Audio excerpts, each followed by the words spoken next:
Hello everyone, एक बार फिर आप लोगों का स्वागत है आपके अपने जीनियस माइंड्स पे। आप देख रहे हैं राजस्थान ज्योग्राफी की वीडियो लेक्चर सीरीज।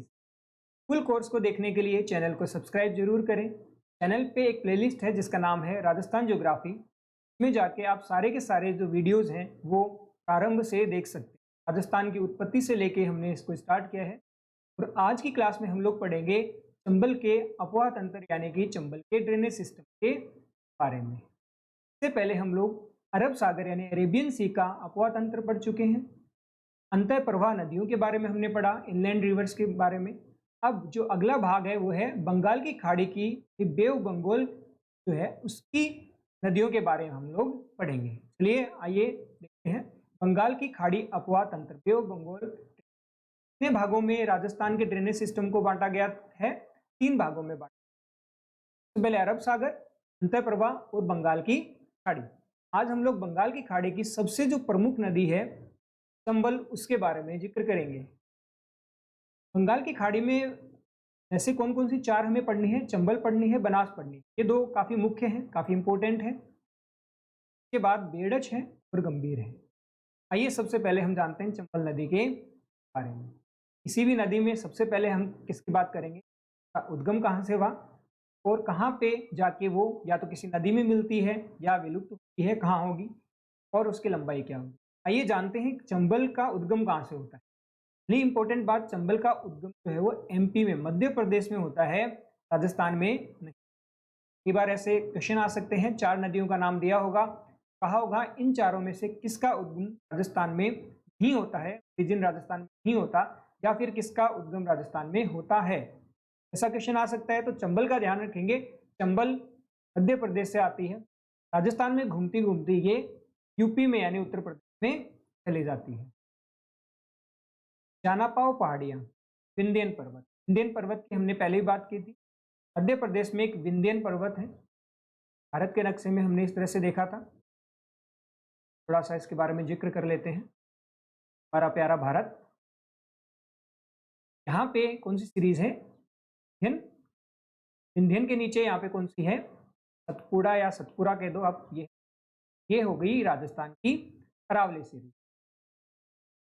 विंध्यन पर्वत का कुछ हिस्सा हमने बात की थी राजस्थान की। ये विंध्यन जो सीरीज है एमपी के अंदर, यहाँ पे जानापाव पहाड़ी, यहाँ से निकलती है चंबल नदी, जो कि मध्य प्रदेश के इंदौर डिस्ट्रिक्ट पर एक महू नाम की जगह, वहाँ से स्टार्ट होती है। इंपॉर्टेंट ये कि आप जानापाव पहाड़ी याद रखें, विंध्यन याद रखें और एमपी पक्का याद। महू याद नहीं भी रखोगे चल जाएगा, इंदौर आप याद रखें। इसके बाद ये राजस्थान से होती होती कहाँ चली जाएगी? यमुना नदी में, यूपी के अंदर इटावा जगह, उसी जगह पे, इटावा जगह पे यमुना में मिल जाएगी। यमुना आगे जाके गंगा में मिल जाती है, गंगा आगे जाके क्या होगा? बंगाल की खाड़ी में जाके गिरती है। इसलिए ये जो चंबल नदी है इसको हमने किस कैटेगरी में डाला है? बंगाल की खाड़ी यानी बे ऑफ बंगाल के ड्रेनेज सिस्टम में, अपवाह तंत्र में डाला है। भाई देखिए कितनी टोटल लंबाई है इसकी? 1051 की संख्या है, 1051। साथ चढ़ाते हैं, बोले 1051, 1051 किलो टोटल लंबाई है। लेकिन राजस्थान में इसकी लंबाई देखिए केवल और केवल मात्र 322 किलोमीटर है, 322 किलोमीटर। ये थोड़ा हम लोग मैप को भी यहाँ पे देख लेते हैं। उद्गम कहाँ पे हुआ, ये इसको मैं थोड़ी और आगे एक्सटेंड करके कहाँ तक ले जाऊंगा? इसको इंदौर तक ले जाता हूँ। वहाँ पे विंध्यन जो पर्वत है तो जानापाव पहाड़ी से निकलेगी, राजस्थान में एंटर होगी। ये कहाँ से? चित्तौड़गढ़ से। इस तरह से ये जाती हुई, हम लोग इसके बारे में आगे जिक्र कर लेंगे। आगे जाके यूपी में यमुना नदी बहती है। यमुना नदी के पास एक जगह है इटावा, वहां जाके ये विलीन हो जाएगी। भाई हमने जिक्र कर ली। अपवाह क्षेत्र के बारे में बात करते हैं। चित्तौड़गढ़, कोटा, बूंदी, सवाईमाधोपुर, करौली। सबसे इंपॉर्टेंट बात है यहाँ पे डिस्ट्रिक्ट्स को यानी जिलों को ये कवर करती है। इस प्रकार दूनी नदी के अपवाह तंत्र की हमने बात की थी, कैचमेंट एरिया, उसमें भी 6 जिले आ रहे थे। यहाँ पे भी कितने आ रहे हैं? 6 ही आ रहे हैं। वहाँ का क्या था? अपना बजाज हमने देखा था। यहाँ पे ये देखिए 6। अब इनको कैसे याद करोगे? इनको याद करने का बेस्ट तरीका तो देखिए मैप है। किस तरह से जो नदी है वो प्रवेश करती है और कैसे होती हुई जाती है, आइए देखते हैं। सबसे पहले ये आप ब्लू कलर में देख पा रहे हैं, यहाँ पे चित्तौड़गढ़ है। चित्तौड़गढ़ वही जिला है जो दो भागों में अलग बटा हुआ है। इसका एक हिस्सा यहाँ पे है और एक हिस्सा यहाँ पे है। घोड़े की नाल का आकार भी कहा जाता है। ऐसा कौन सा जिला है जो घोड़े की नाल के आकार का है? चित्तौड़गढ़। भीलवाड़ा इसको क्या करता है? दो टुकड़ों में तोड़ता है। चित्तौड़गढ़ से होती हुई कहाँ एंटर करेगी? चंबल, कोटा, और कोटा और बूंदी के बॉर्डर से होती होती ये जाती है, आगे एंटर करेगी सवाई माधोपुर। कहाँ एंटर करेगी? सवाई माधोपुर एंड करौली। और याद करने के लिए देखिए, ये तीनों जो डिस्ट्रिक्ट्स हैं, सवाई माधोपुर, करौली और धौलपुर, इनको क्या कहा जाता है? कौन सा क्षेत्र कहा जाता है? डांग क्षेत्र इसको कहा जाता है। बात की थी डांग क्षेत्र, CDS, करौली, धौलपुर और सवाई माधोपुर।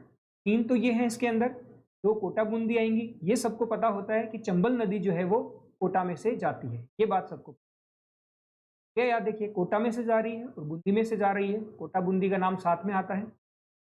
यदि आपको ये पता होगा 6 जिले, तो आपका आंसर भी आराम से आ जाएगा। चित्तौड़गढ़ से ये प्रवेश होती है, तो ये तीन कौन से हो गए? डांग क्षेत्र क्षेत्र हो गया ये डांग क्षेत्र। ये 6 आपको इस तरह से याद कर लें। अब आइए अन्य नाम क्या क्या हैं, ये हम लोग बात कर लेते हैं। तो चर्मणवती कहा जाता है, कामधेनु कहा जाता है। कामधेनु कौन होता है? कामधेनु गाय की नस्ल भी होती है, जो काफ़ी काम की होती है, यानी कि काफ़ी प्रोडक्टिव होती है। इसका नाम चंबल का भी क्या है? कामधेनु नाम भी है। तो 12 मासी भी कहा जाता है, क्योंकि ये 12 के 12 महीने क्या होती है? बहती रहती है। या नित्य वाहिनी, नित्य का मतलब ये हो गया डेली की डेली जो बहती है। बाकी जो राजस्थान की नदियां हैं वो देखा जाए तो मानसून के टाइम जो वर्षा होती है उस टाइम उनका बहाव होता है, लेकिन चंबल का बहाव पूरे के पूरे वर्ष रहता है। यानी पूछा जाए राजस्थान में कौन सी ऐसी नदी है जो 12 महीने बहती रहती है, तो वो कौन सी है? चंबल। अगली बात हम लोग डैम्स की कर लेते हैं। यहाँ पे 4 डैम हैं, गांधी सागर, राणा प्रताप सागर, जवाहर सागर और कोटा बैराज। तो हम लोग अभी बारी बारी से डिटेल में जिक्र कर लेंगे। और राजस्थान के कुल अपवाह तंत्र में चंबल नदी का योगदान कितना है? 30.90, यानी कि लगभग 21% है। जबकि लूनी का हमने देखा था, लूनी नदी पश्चिमी राजस्थान की सबसे बड़ी नदी, उसका कितना था? 10.40 था। वो 10.40 है, ये लगभग उसका कितना हो गया है? डबल हो गया है। लूनी का डबल क्या हो जाएगा? डबल में अन हो जाएगा। हम लोग सहायक नदियों के बारे में देख लेते हैं। सहायक नदियां इंपॉर्टेंट है, ऑब्जेक्टिव क्वेश्चन काफी ज्यादा बनने का चांस रहता है। आरपीएससी जो है वो कई बार लिखित परीक्षा में भी ऐसा पूछ सकता है, चंबल की कोई सी 4 सहायक नदियों का नाम बताइए। बिल्कुल ऐसे क्वेश्चंस आ जाते हैं, ऊपर वाला जो क्वेश्चन होता है आरएएस के अंदर, उसमें भी ऐसा। आइए देखते हैं, इसकी बहुत अच्छी ट्रिक है, क्योंकि जितनी भी हम नदियां पढ़ेंगे राजस्थान की, उसमें सबसे अधिक जो ट्रिब्यूटरीज हैं, सहायक नदियों के नाम आपको याद करने हैं, वो चंबल के ही कर। इसके लिए एक ट्रिक है, देखिए, ये आसानी से याद भी हो जाती है। ट्रिक वही लेके आऊंगा मैं जो आसानी से याद हो आपको। माँ गुस्से में, पापा ने आज काले घोड़े पर बार बार चाकू से मारा। ये आपको याद है। माँ गुस्से में, पापा ने आज काले घोड़े पर बार बार चाकू से मारा। अगर ये आधा भी आपको याद है ना, बीच बीच में से, जैसे मान लो आज गायब हो गया, कुछ गायब हो गया, तब भी आप 5 नाम तो आसानी से बता दोगे। बिल्कुल इसको याद आप करने के लिए ट्रिक बेस्ट टेक्निक है। देखिए, माँ से कौन सी है? मांजली, या इसको मांगली भी कहते हैं। कई बार आपको मांगली भी नजर आ सकता, यही है, मांगली कह दो या मांजली कह दो। गुस्से में, जैसे यहाँ पे क्या बनेगा? गुस्से, यहाँ पे गुंजाली, गुंजाली। मेज से मेज, मेज इंपोर्टेंट नदी है, इसको जिक्र भी करेंगे हम मेज का आगे।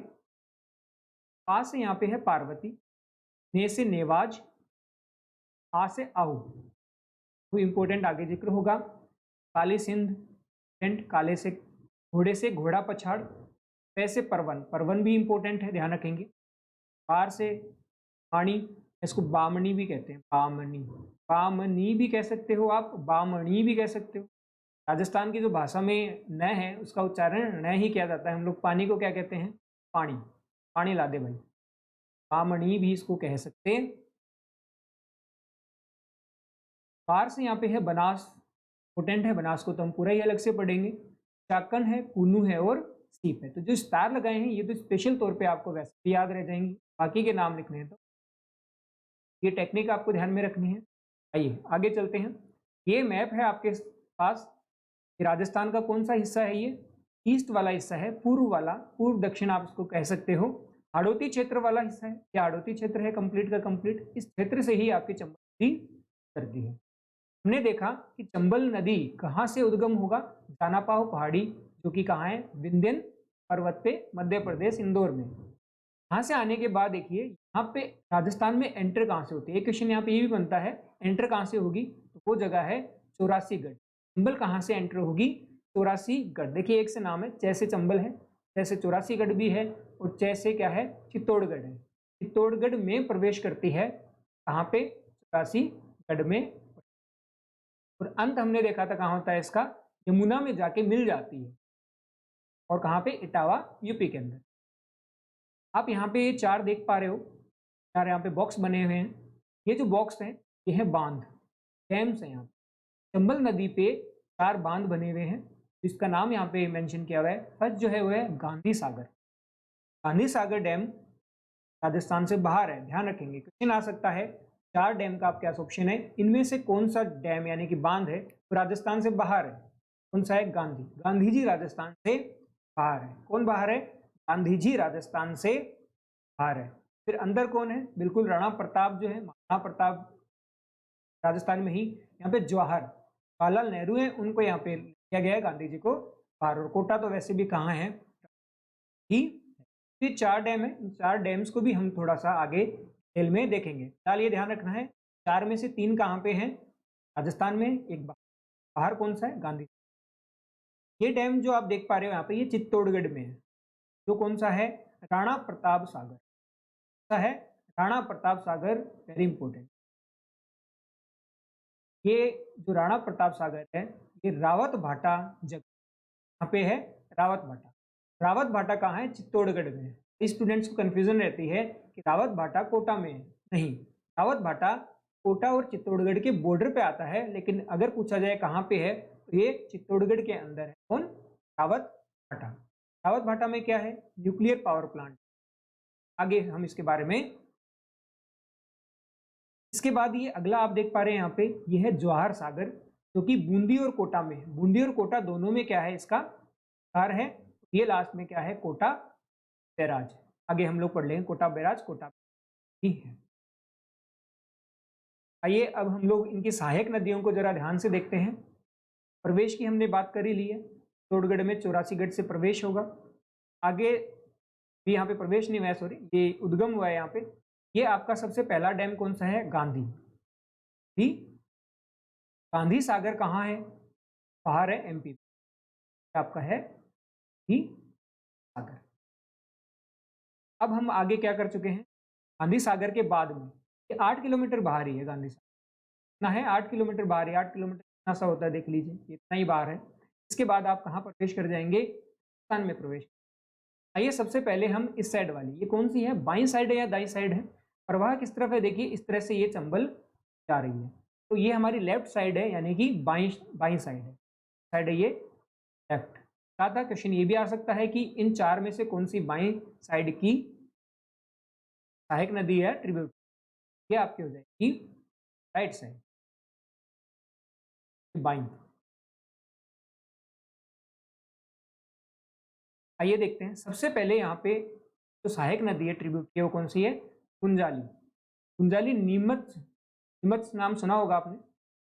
हम राजस्थान की क्रांति पढ़ते हैं, 1857 की क्रांति पढ़ते हैं, उसमें नीमच का नाम आता है। नीमच में अंग्रेजों की छावनी थी। वहाँ नीमच से ही गुंजाली यानी कि एमपी से गुंजाली नदी निकलती है। कहाँ आके मिलती है? ये चंबल में। अगली है बामनी, ये थोड़ी इंपॉर्टेंट है, ध्यान रखेंगे। बामनी का जो उद्गम है वो डेंगू है।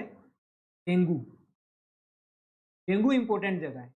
राजस्थान के किसान आंदोलन यदि आपने पढ़े हैं, उसमें एक डेंगू किसान आंदोलन भी है। डेंगू, डेंगू कहाँ पड़ता है? डेंगू चित्तौड़गढ़ में ही है। आइए मैप में इस आपको दिखाता हूँ।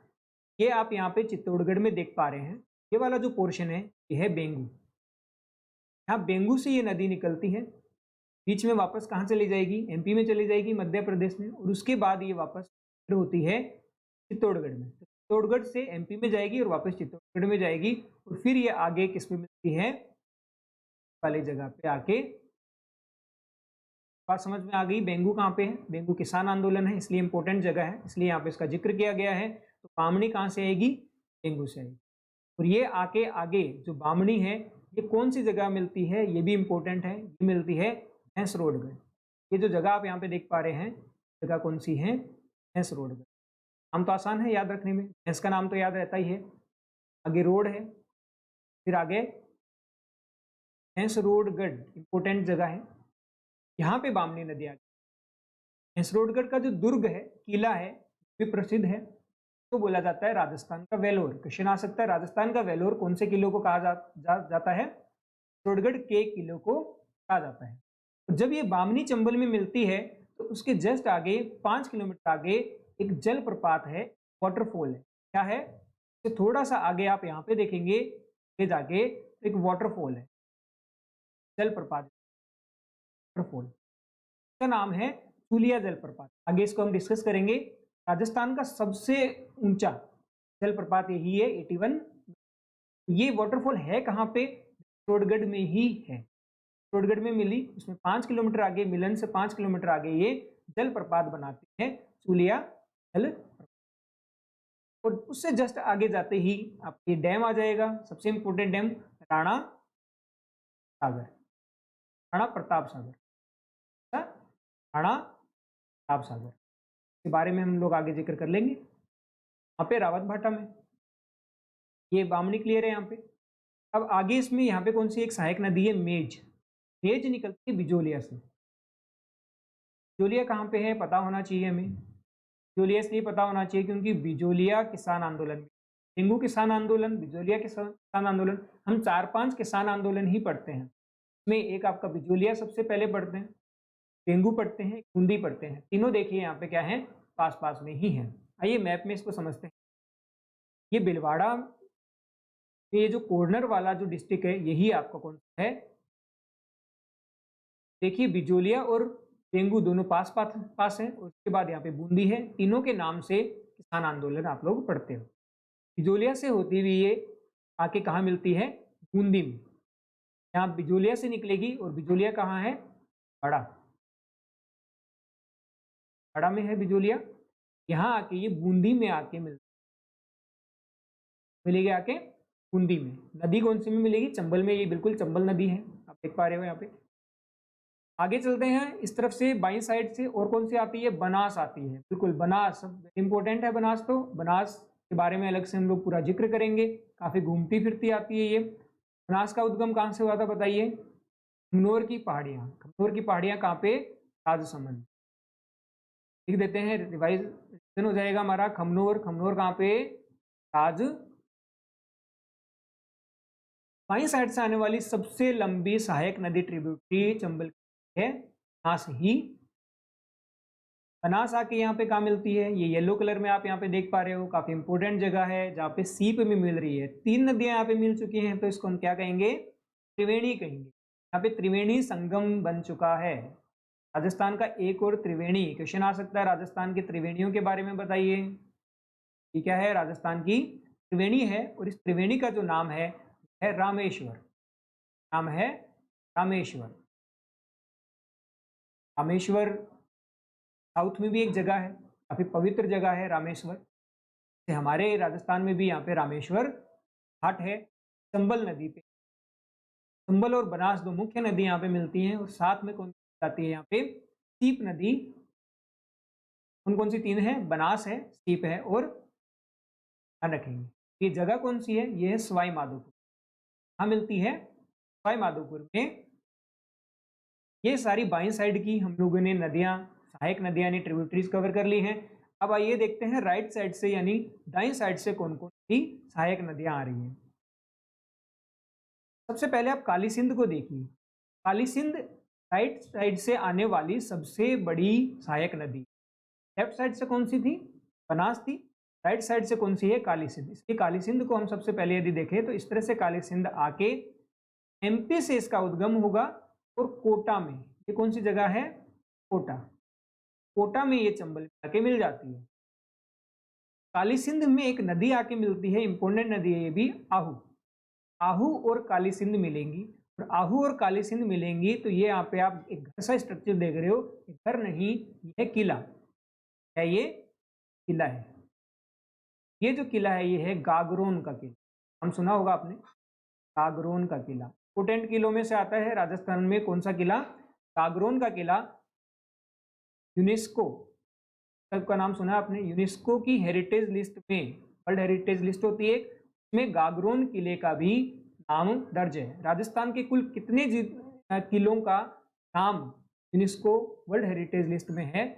6 किलों का नाम है। इसमें से एक कौन सा है? गागरोन का किला है। कहाँ है ये गागरोन का किला? गागरोन का किला है झालावाड़ में, झालावाड़ में। ये एक जल दुर्ग है, दुर्ग के अंदर हम इसको पढ़ेंगे, लेकिन यहाँ पे ये बात समझ में आ रही है कैसा है, जल दुर्ग है। कौन कौन सी नदियाँ आके मिलती है? आहू और काली सिंध मिलती हैं। बिना नींव का किला भी इसको कहा जाता है, किसको?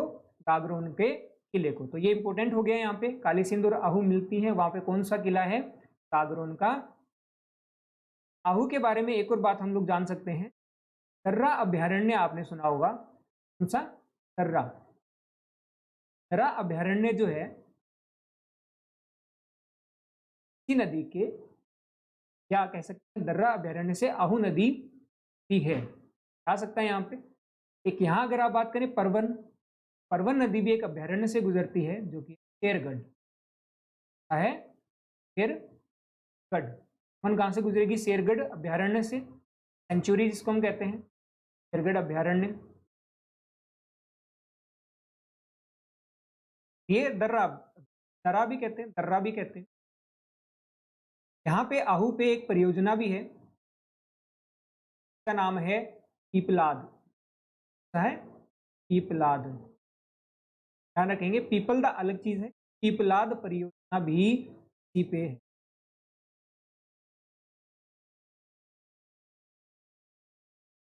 लीजिए, ये आहू इसलिए इंपॉर्टेंट यहाँ पे हो जाती है, काफी सारी यहाँ पे काली सिंध हमने जिक्र कर ही लिया, किले का हमने जिक्र कर लिया। हेवाज जो है सहायक नदी, वो पहले परवन में आके मिलती है, फिर ये आगे जाके काली सिंध में मिल जाती है, और काली सिंध चंबल में कोटा में जाके मिल जाती है। अगली नदी, सहायक नदी ट्रिब्यूटरी है पार्वती। पार्वती भाई माधोपुर में जाके मिलेगी, कहाँ मिलेगी जाके? भाई माधोपुर में जाकर ही।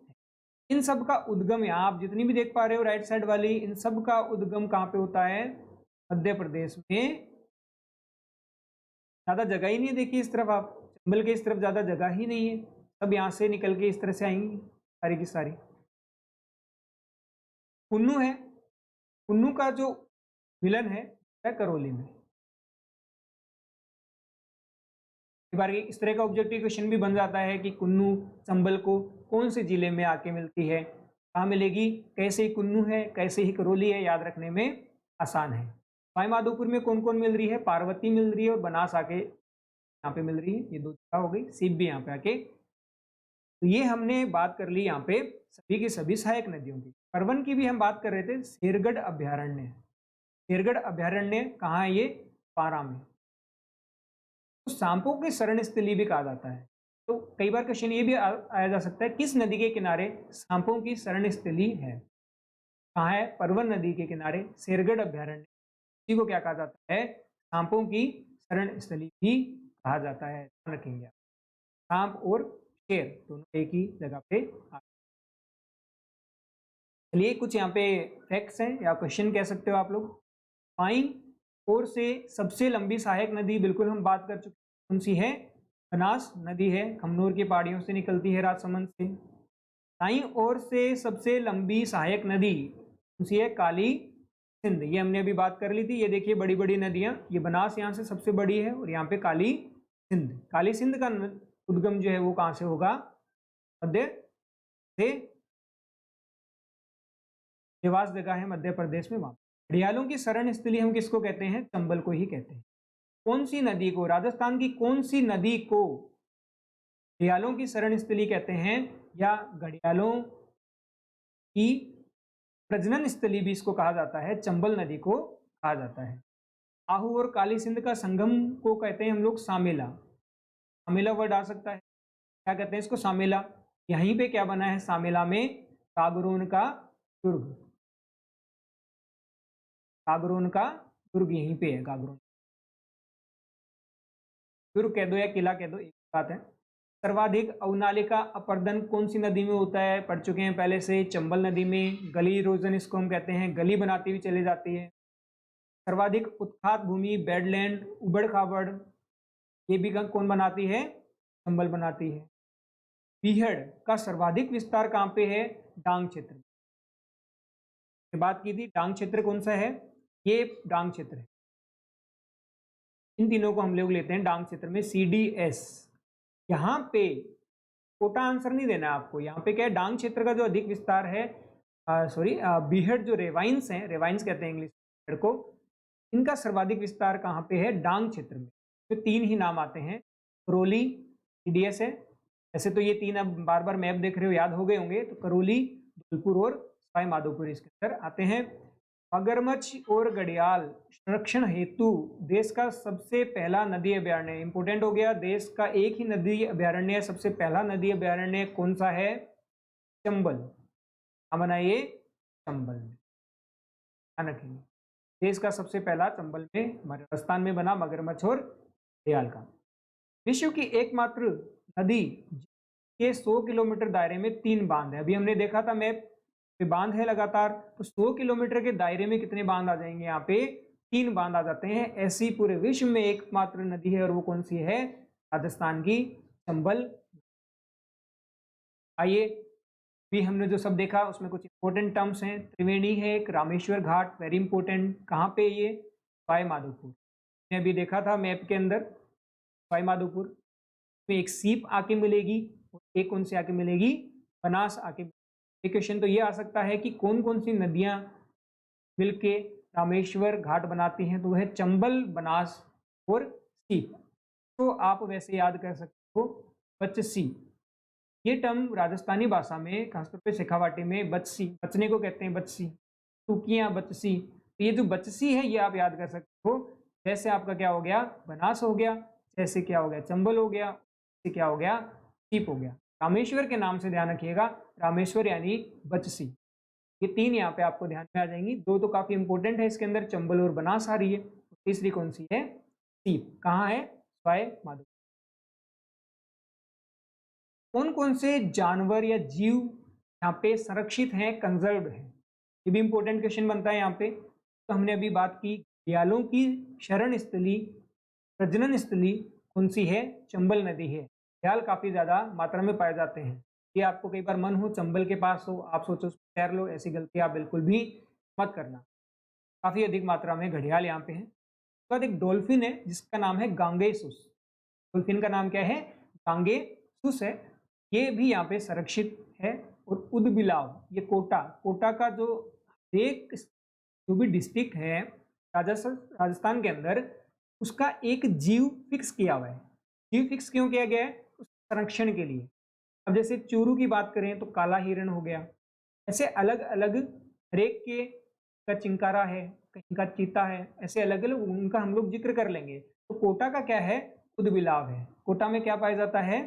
उदबिलाव। अब ऐसी चीजों को याद करने के लिए मुझे लगता है कि आपका कोई भी जानकार उस डिस्ट्रिक्ट के अंदर रहता हो, उस जिले में रहता हो, तो उसके हिसाब से आप याद कर लीजिए। यदि कोटा में आपका कोई जानकार रहता है, कोई दोस्त रहता है, तो ये उदबिलाव के नाम से आप उसको सेट कर सकते हो। आप इसको कभी नहीं भूलोगे।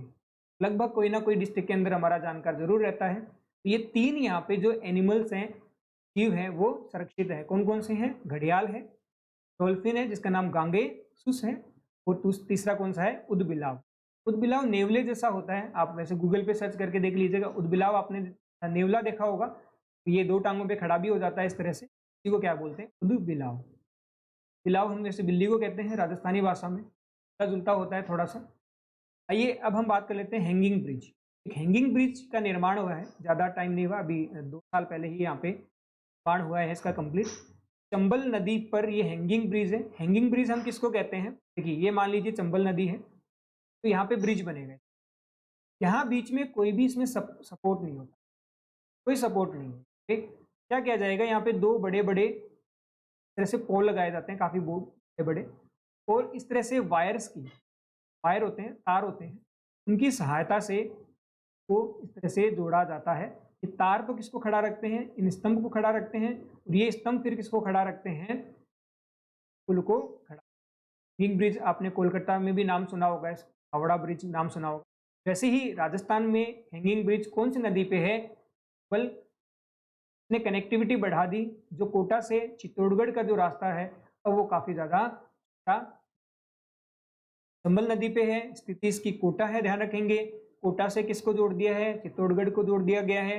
लंबाई है इसकी 1.5 किलोमीटर, ये 1.5 किलोमीटर तक एक भी बीच में पिलर नहीं है। राजस्थान का एकमात्र है, बिल्कुल राजस्थान में भी एक ही है, कौन सा है, ये चंबल नदी वाला है।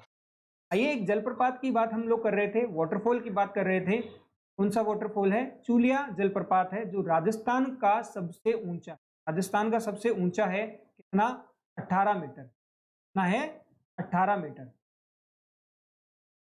लोकेशन क्या है इसकी, भैंसरोडगढ़ है। यही भैंसरोडगढ़ में कौन सी नदी आके मिल रही थी, बामनी नदी आके यहाँ पे मिल रही थी। इससे पहले शायद हो सकता है ये जो जलप्रपात की ऊंचाई मैंने आपको 81 बता दी थी, तो 18 कर लेना, 81 तो बहुत ज़्यादा होता है, 81 मीटर। भैंसरोडगढ़ में कौन सी नदी आके मिल रही थी, बामनी। जैसे ही बामनी चंबल में मिलती है, उसके 5 किलोमीटर आगे जाके ये चूलिया जलप्रपात है, जिसकी लोकेशन डिस्ट्रिक्ट के रूप में देखा जाए तो चित्तौड़गढ़ में है। नदी की बात होगी, चंबल नदी के ऊपर है। ये चारों चीज़ें आपको ध्यान रखनी है, किसी पे भी 2 नंबर का क्वेश्चन आ सकता है, और कई सारे ऑब्जेक्टिव क्वेश्चन ही पे बनाए जा सकते हैं। अब आइए बात कर लेते हैं हम लोग डैम्स की डिटेल में। वैसे तो हमने ये बात कर ली है कि इस पे 4 मुख्य डैम हैं, जिसमें से 3 राजस्थान में है और एक बाहर कौन है, गांधी जी बाहर है, जो कि केवल मात्र 8 किलोमीटर ही बाहर है। आइए जानते हैं सबसे पहली बात कि कितने फेज में बना। 3 फेज में ये चारों बने हैं, जिसमें सबसे पहले फेज में गांधी सागर और कोटा बैराज बने थे। अब ये आपको आसानी से याद हो जाएगा, हमने इस तरह से देखे थे, ये चंबल नदी है, सबसे पहला कौन सा है, चंबल नदी के बहाव की तरफ से आएंगे गांधी सागर है, सबसे आखिरी जो है वो कोटा बैराज है। सबसे पहले और आखिरी सबसे पहले फेज में बने। उसके बाद राणा प्रताप सागर है चित्तौड़गढ़ में, रावत भाटा, वो इन फेज में बना। उसके बाद तीसरा बाहर, तो देखिए एक लाइन से ही हम चल रहे हैं, 3 फेज। ये जो सबसे पहले वाला है, इसको आपको क्या करना है, फर्स्ट फेज में ही डाल देना है, चारों फेज आपको आसानी से याद हो जाएंगे। आइए सबसे पहले हम देखते हैं गांधी सागर बांध को। चंबल नदी का सबसे ऊंचा, चंबल नदी में जो चारों हैं उनमें सबसे ऊंचा कौन है, गांधी सागर है, लेकिन ये बाहर है से राजस्थान। स्थिति कहाँ है, मंदसौर, मंदसौर लगता है राजस्थान के बॉर्डर पे, वहां पे। चंबल नदी ए पर एकमात्र बांध जो राजस्थान से बाहर है, ये बात हम कर चुके हैं। विद्युत उत्पादन कितना होता है यहाँ पे, 115 मेगावाट होता है, लेकिन ये राजस्थान में बाहर है, याद वैसे रख लीजिएगा आप लोग, पूछने के चांस कम है। राजस्थान के अंदर है उनका आप याद जरूर रखें, वो भी काफी है। अगला देखिए कौन सा हम लोग जिक्र कर लेते हैं, राणा प्रताप पे आ जाइए। सेकंड नंबर कौन सा है, राणा प्रताप। जिस तरह राणा प्रताप, महाराणा प्रताप जिनको हम लोग कहते हैं, काफी वीर, काफी बड़े हम लोग कहेंगे, तो यहाँ पे एक बात तो क्लियर है कि राजस्थान की सबसे बड़ी बांध परियोजना जो है वो महाराणा प्रताप के नाम से ही। सेकंड फैक्ट आप इंपोर्टेंट ध्यान में रख सकते हो, सर्वाधिक जल भराव, जल भराव की यानी कैचमेंट की सबसे ज्यादा बात की जाए तो वो भी कहाँ है, राणा प्रताप। पूरे राजस्थान की हम लोग बात कर रहे हैं, पूरे राजस्थान में यदि आपसे पूछा जाए कि सबसे बड़ी बांध परियोजना कौन सी है, तो उसका आंसर भी राणा प्रताप होगा। और तो सबसे ज्यादा जल भराव यानी कैचमेंट भी कहाँ होगा, राणा प्रताप। हमने बात की थी ऊंचे बांध की, सबसे ऊंचा कौन सा था, जाखम बांध। ऊंचाई से गिरोगे तो जख्म हो जाएगा, जाखम बांध सबसे ऊंचा है।